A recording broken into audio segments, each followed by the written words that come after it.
Midwest Box Trucking. I just got done about 10 minutes ago messaging back and forth with the Penske rep that's handling the claim for the truck I bought from them that's been in the shop now right up on 5 weeks. Okay, and I was getting a little peeved because over the last week I've been kind of putting pressure on Pinsky, to move the repairs along and to kind of keep me more informed on what was going on with my truck. Reason being, I called the shop about a week ago, Truck Centers Inc., the shop that was handling the repairs initially. And I said, hey, where are you with the repairs? So they said, well, hey, the truck is done. And I'm like, the truck's done. And then the lady said, wait, hold on. Well, it's done on our end. And I'm like, so what do you mean it's done on your end? Well, Penske decided not to move forward with the repairs, and they're having your truck moved to such and such Penske location a few miles away. So they had my truck supposedly towed from Truck Centers Inc. over to the Penske shop for them to do the repairs. So I told Truck Centers, their rep, hey, thank you, I appreciate the information. I'm going to touch bases back with Penske. And at this point, I'm getting a little upset because I'm like, why are you moving my truck from one shop to the other without informing me on what your plans are moving forward with the repairs? It's almost disrespectful. So I called Penske, and the issue I was having was I've been trying to call, like I said, the rep that's handling my claim. And this is a lesson to you guys, business 101. It may sound like something simple, but, I just had to coach myself on this. I've been trying to call the lady over the course of the last week. And I know a lot of you guys are similar to myself. When I want to get something done in a hurry, I want to jump on the phone. I'm quick to make a phone call. We're going to get this figured out right now. Well, in the business world, that's not how things work. Most people communicate quicker through email as opposed to phone calls. And I know this, but the knucklehead in me is coming out, so I want to keep calling the lady. I only called her like 2 or 3 times. But the point was, I'm getting a little upset to the point where I'm like, here shortly I'm about to leave a bad review. I'm probably going to make a nasty video. And then I want to now speak with a member of management. I can no longer communicate with the rep that you've assigned me because she's not holding up to her end of what she's supposed to be doing with my claim. But today I said, wait, and then when I call, I do get to speak to a rep, but it's always a different rep. So this day I'm talking to this person, I explain the story. The next day I'm talking to this person and I'm explaining the story again.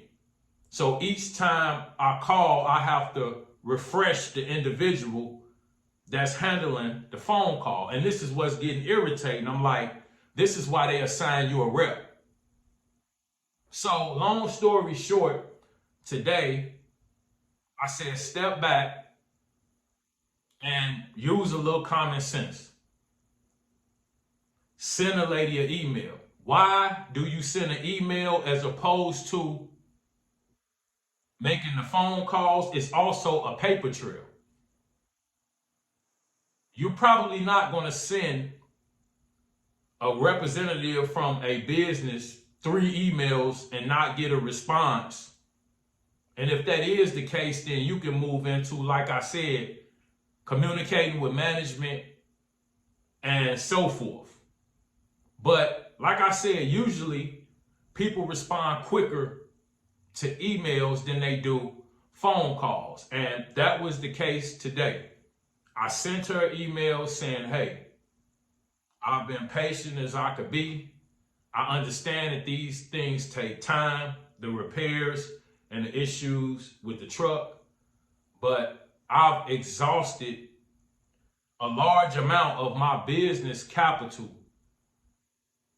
renting the truck after I've just purchased the truck from you guys, as well as paying insurance on the rental truck and the truck that I purchased from you guys. So I bought a truck, I'm renting a truck, paying insurance on the truck I bought, and insurance on the rental. So at this point, I was trying to be patient and wait until the end, which the shop has received the transmission. That's what I was getting to. Penske took possession of the truck. The trans shipped over to the shop where the truck is at. And pretty much today is Monday.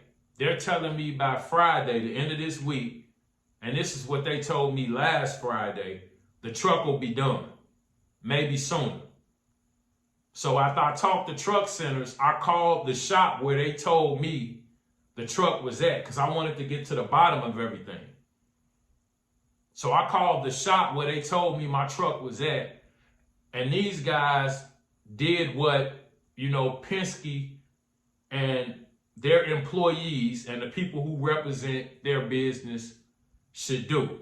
Hey, give me your number. We have your truck.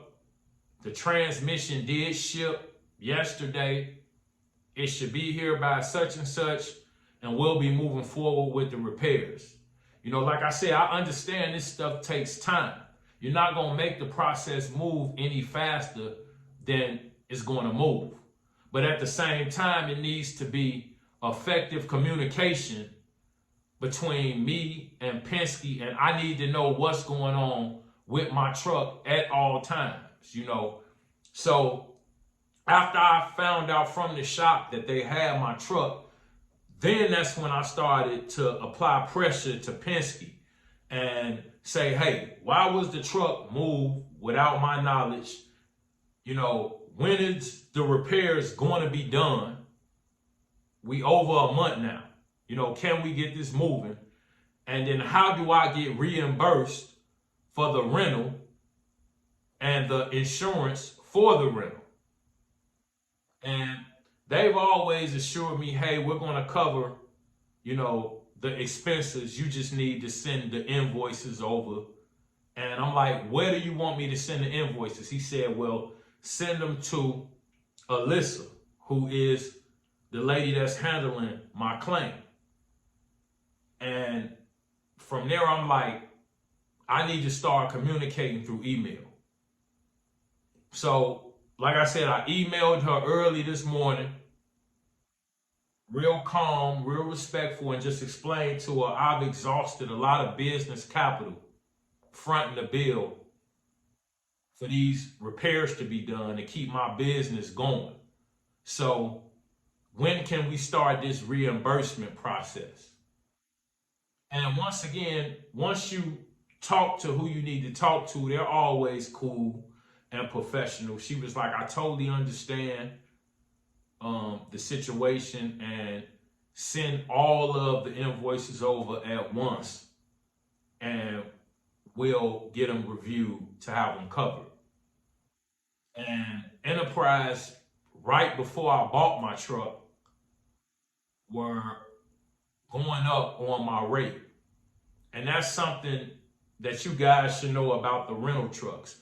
When you rent a truck, say today, August 2023, next year, August 2024, they're going to review and increase your rate, similar to the cost of living.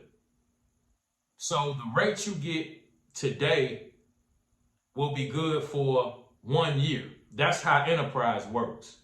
So each year, I'm on now my third, I already did 2 years. So I'm going into pretty much my third year renting. They went up, this would have been the second time. The initial rate I got 1 year in, they went up. I think I was at 425. They went up to 470 and increased the mileage. And then now they went up from 470 to 487 a week. And they left the mileage the same. And I believe I paid 21 cents a mile. And right now, 487 a week. So that came up to right up under $2,500. Penske did inform me they're not going to cover the mileage that I ran in the truck. I ain't greedy. You know, it ain't a big deal. They're going to cover the base rate and then the insurance for the rental truck. So the total for the insurance on the particular truck I ran for the time I've had it came out to right around $4,000 for the total on the insurance. And then, like I said, it was 25 for the rental fees. So they looking at right up under $7,000 total that they will owe me for, you know, what I've had to dish out to cover the rental and insurance. And I'm expecting some type of pushback on that. So I'm going to just wait and see.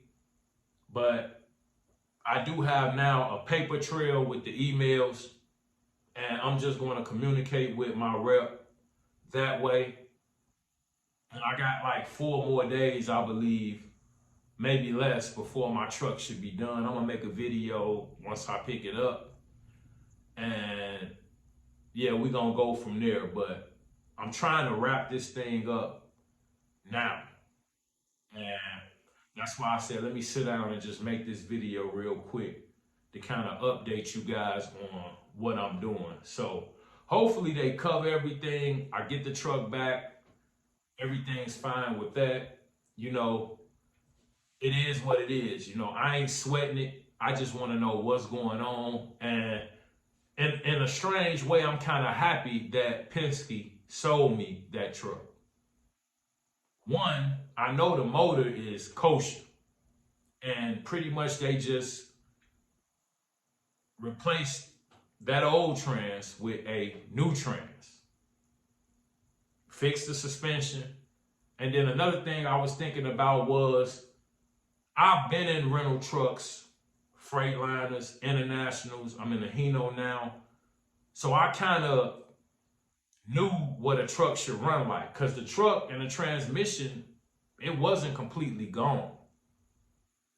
So the average newcomer would have came in, got that same truck, been anxious to get out here and make some money, and probably not have took it back in for the slight repairs that I thought it needed.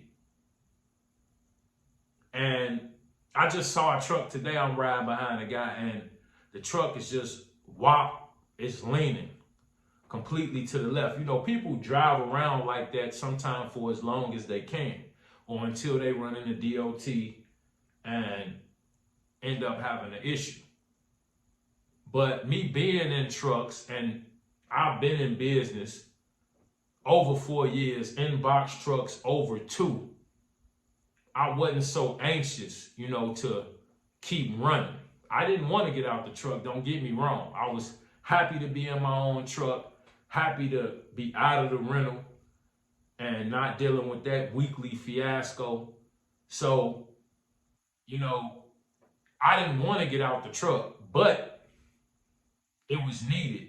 So those repairs didn't fall on me and my warranty. Yeah, I got a warranty, but do I want to be fighting with the warranty company, trying to get them to cover repairs? They giving me pushback on that, you know, and dealing with probably truck centers, waiting on them. And from what Pinsky's telling me, truck centers wanted to charge them $14,000 for the transmission. And that was the reason they moved the truck, because they could get the transmission for $80. So to save money, they moved the truck to their shop, because Truck Centers Inc. would not allow them to ship their own trans in, which most shops are like that. You know, they're not going to warranty repairs on a part that didn't come through their sources. So this is what Penske ran into with Truck Centers Inc. They didn't want to even install a trans that they didn't seek out and bring in. So they wasn't going to cut no corners or save Penske no money. So I believe Penske had to pay them for the diagnostic, which I'm glad that it went to Truck Centers Inc. They're one of the most thorough, you know, in the game as far as truck repairs. So I'm glad that they did the diagnostic, but I understand why Penske had the truck moved, because they're going to save on that labor and then save $6,000 on the trans. And that's what the guy at the Penske shop where it's at told me. He said, man, they want to charge us $14,000 for that transmission. So we wasn't going to, you know, go through with that. So yeah, I got a few days. Hopefully I'll be back in the truck. Like I said, I'm going to make a video then. I just wanted to update the first video where I explained to you guys the situation, you know, that I was facing with the truck. It's been a little while since I've been knowing, you know, I talked back to him. One day it just dawned on me like, man, call them and tell them, hey, you know, and then one of my subscribers on one of my videos, she said too, hey, you know, they should be covering your rental costs. I just gave them the truck, jumped in the rental. I didn't even think about who was going to cover what. I just knew, hey, business got to go on. So I can't give them my truck. It be with them for now 5 weeks and I'm not able to run. So I knew I was going to have to do something. But I wasn't thinking that Penske, you know, should be covering these costs. So I called them one day and I said, hey, this, that, and the other. And they agreed. You know, like I said, they haven't been hostile. I could tell they're not too happy with me. I could tell they wish they never sold me the truck. But like I said, I would rather it be me, somebody who's somewhat familiar with how a truck is supposed to perform, get a truck like that, as opposed to a newcomer who 2 months down the line, riding a harder peak, his truck break down and he's out of the game because he didn't think to take the truck in. So on that end of it, I'm happy, you know, but it has been a long, outdrawn process and, you know, I'm just waiting it out. But with that being said, I ain't gonna hold you guys any much longer. As usual, stay safe out there, take it easy, and have a good one. Appreciate you.